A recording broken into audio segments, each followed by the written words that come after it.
The UEFA Champions League is back in the spotlight. We had the draw a few weeks ago, and now the first games of the new Group League phase are getting ready to start. And so, of course, it is one of the biggest topics of the week on talk shows and podcasts and punditry channels, both here in the States and in Europe. And of course, everyone is making the same stupid comparison, calling it a Super League.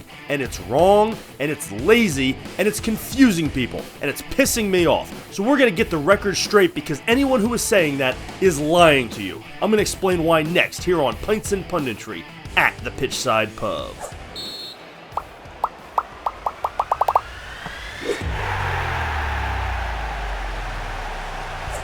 The new Champions League format is not the same as the Super League that was proposed, that sent the footballing world upside down. And it is being discussed as though it's the same thing. And there are lazy pundits everywhere, both in England and here in the States, that are acting like they are the same thing. And it bothers me because it's so damn lazy. It does not take that much effort to understand the new format, because it's very simple. And I did an entire video explaining why it was so simple. It's not that complicated, but it is completely different than the Super League for two very, very, very important reasons. And this seems like a small thing, but it's not. It's a big deal to get this stuff right, because the average fan doesn't have the time to look it over and doesn't understand it, and that is the obligation that pundits have, and it really, really irritates me when they get it wrong or they take a lazy approach. So we're going to set the record straight today, but before we get too far into it, go ahead and hit that subscribe button for me down below so you can follow the channel.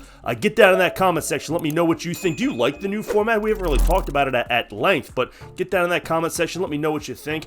You can also leave comments on Twitter at PitchsidePub, and check out the website pitchsidepub.com. So for those of you that haven't followed the channel for that long, or haven't dived deep into the archives, the reason I have this channel is because I'm tired of lazy punditry, lazy analysis, lazy analysts, former players who just want a paycheck and are getting by on their name and on their image and their history as a player. Nothing irritates me more. I don't even have a big following. I'm not having an impact on this channel, and yet I still make sure I am getting details correct. I research things before I talk about them if I don't already know them. I want to make sure I get things right. That is an obligation I have to anybody who follows me, because I'm putting information out there. So it really bothers me when I hear lazy talk shows and lazy analysts just spewing misinformation, because you're getting paid to do this. I'm not even getting paid to do this. I'm doing this for fun. You're getting paid to do this, and you still can't get it right. And that's what I'm hearing about this Champions League, the new Champions League format, which, one, everyone is saying, oh, it's so confusing. It's so simple. Everybody plays in one big table, and then they take the standings. It's not that hard. It's so simple. Everybody plays 8 games. That's it. It's not hard. But they're also equating it to a Super League.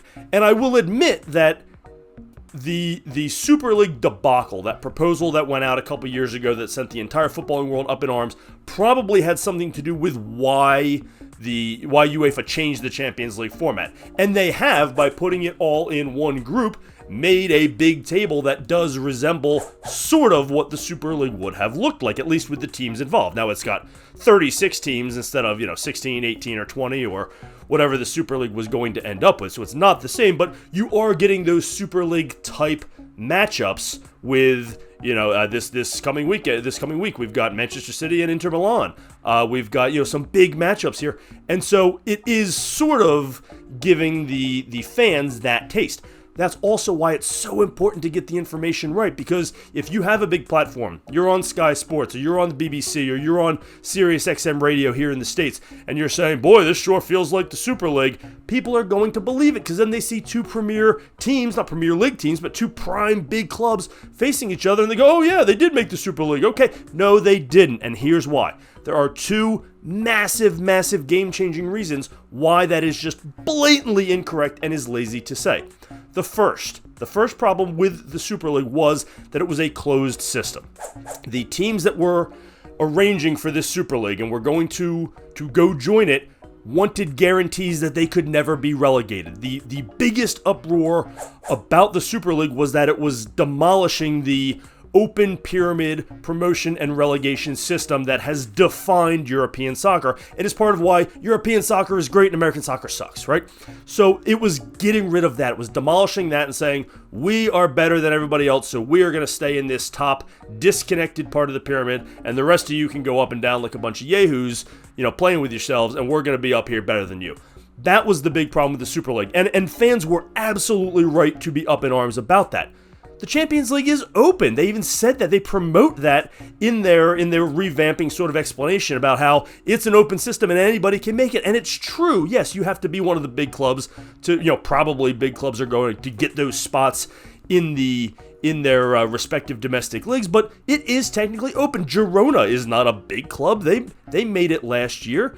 There are the little guys that sneak in every year, and that's part of the beauty of the Champions League. It also is trickling down to a lot of countries that had no shot of getting a club in the Super League, and then once it closed off, they were never going to have a shot. So you've got, Aston Villa going to play Young Boys, right? They weren't going to be in the Super League. Neither of those clubs were going to be in the Super League, most likely. So it's an open system. Yes, you have to qualify based on your previous year's experience in your domestic league, but anybody can do it. So that is a massive, massive difference. The biggest problem with the Super League does not exist with the Champions League. So right there, you cannot equate the two. They are not the same. You are now lying if you are saying in any way, shape, or form that they are the same, because that is a massive, massive difference.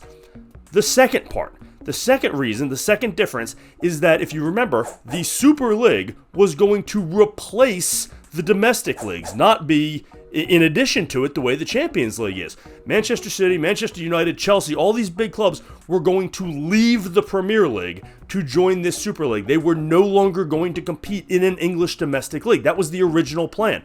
The Champions League isn't replacing anything. They play it in conjunction with their domestic league. In fact, they got to remain in their domestic league to get in next year's Champions League. So just by default, it's not the same. And that was one of the other big problems where people were getting nostalgic and were up in arms, rightfully so, about, well, can you imagine Manchester United not being in the top division of English football, not being in the Premier League? I can't imagine that happening. And the Premier League was going to be teams, 6 through 20, or I guess 6 through 20, 23, 24, 20, 26 in the pyramid. And so that's a fundamental change. That's a massive fundamental change. So it's an open system, and it doesn't replace the domestic leagues in your country. Those are the two things that the Super League was doing that everybody had a problem with. No one, I can't say nobody, but the biggest problem with the Super League was not that we'd get these great matchups and you'd get to see Man City and Real Madrid play a couple times a year every year. I do think, personally, that was going to get old, and that was one of the problems they were overlooking, but that wasn't what got people up in arms. It was that these big clubs were leaving their domestic league to go play in a closed system that guaranteed them money. The Champions League is not that. It's not even close to that. In fact, it is going out of its way to fundamentally be the opposite of that. So if you hear any fans or friends in a pub or anybody on the street or anybody you're talking to trying to compare the Champions League in this new format to the Super League, especially if they use that as an argument against it, you put them in their place and you tell them those two reasons why they are flat out wrong. Now, if it's your uncle at the pub, I don't expect him to know the details. But if you hear this on talk shows, you hear this from analysts on Twitter, from people who are supposed to know better, push back. Don't let them get away with this. It is so lazy and so misguided and so disingenuous that it really pisses me off. It bothers me when journalists are lazy. It bothers me when they give out misinformation because the average fan relies on them for information. They rely on them for their opinions. They rely on them to understand these things. They have an obligation to get it right. If you are just being lazy, then shame on you, do better. And if you are doing that to get clicks, shame on you even more. I can't stand it, but I'm here at least to set the record straight to the few people that are going to see this, and I hope they know that I'm always at least trying to get the story right. Even when I get it wrong, I am certainly putting in the effort to try and get it right. This one really bothered me, but that's why I have this channel, so hey, gives me something to talk about. I can't wait for this Champions League format. I think it's great. I love the big matchups, those Super League matchups that are there. I think it's going to be great, and I can't wait to watch it. I would love to get your thoughts. Are you excited for this? You ready for the matchups? Get down in that comment section. Let me know what you think. You can also leave comments on Twitter at PitchsidePub. While you're at it, go ahead and hit that subscribe button for me down below so you can follow the channel, and check out the website, pitchsidepub.com. Thanks as always for joining us here on Pints and Punditry at the Pitchside Pub.